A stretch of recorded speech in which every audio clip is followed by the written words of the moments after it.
रामायण एक ऐसा धार्मिक महाकाव्य है जिसमें श्री राम की एक अद्भुत अमर कहानी है जो हमें विचारधारा, भक्ति, कर्तव्य, रिश्ते, धर्म और कर्म को सही मायने में सिखाती है।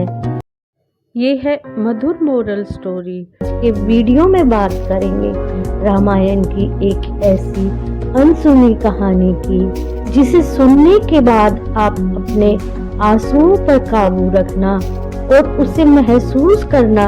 रामायण के समय कितना त्याग, प्रेम और आपसी समझ थी। वीडियो को लाइक, शेयर करें, चैनल को सब्सक्राइब करें। एक दिन रात के समय राजमहल की छत पर माता कौशल्या ने शत्रुघ्न की पत्नी शूद्रकृति को अकेले टहलते देखा तो वो चौंक उठी। उन्होंने तत्काल पहरेदारों के जरिए शूद्रकृति को बुलवाया। शूद्रकृति के आने पर कौशल्या माँ ने उनसे पूछा, तुम अकेले छत पर क्यों टहल रही हो? शत्रुघ्न कहाँ है?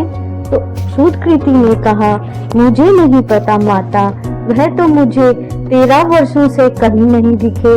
यह सुनकर माता कौशल्या बहुत दुखी हो गई और खुद आधी रात को सैनिकों के साथ शत्रुघ्न को खोजने निकल पड़ी। कई जगह पूछने पर पता चला कि वह नंदीग्राम में है। कठिन रास्तों से रात में गुजरते हुए माँ कौशल्या नंदीग्राम पहुंची, जहां पर भरत जी अपनी कुटिया बनाकर तपस्वी के भेष में रहते थे।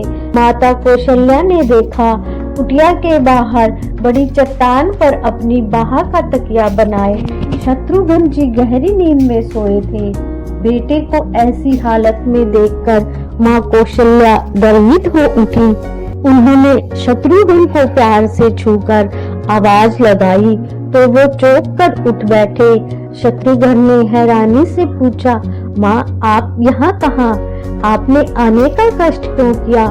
मुझे ही बुलवा लेती। माँ कौशल्या उन्हें दुलारते हुए बोली, क्या अपने बेटे से मिलने मैं नहीं आ सकती? लेकिन तुम यहाँ क्यों सोए हो? अयोध्या में क्यों नहीं हो? तभी शत्रुघ्न भावुक हो उठे। उन्होंने कहा, माँ बड़े भैया राम पिता का आदेश मानते हुए वन चले गए।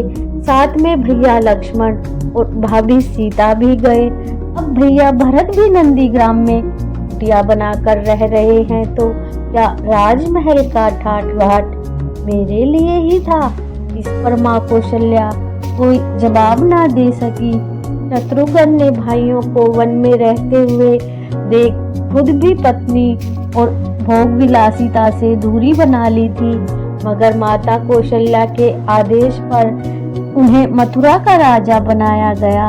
इस तरह 14 वर्ष का वनवास काटकर शत्रुघ्न भी मथुरा के राजा बने, तो भरत नंदीग्राम से राजकाज चलाते हुए राम के वनवास पूरे होने के बाद ही अयोध्या लौटे।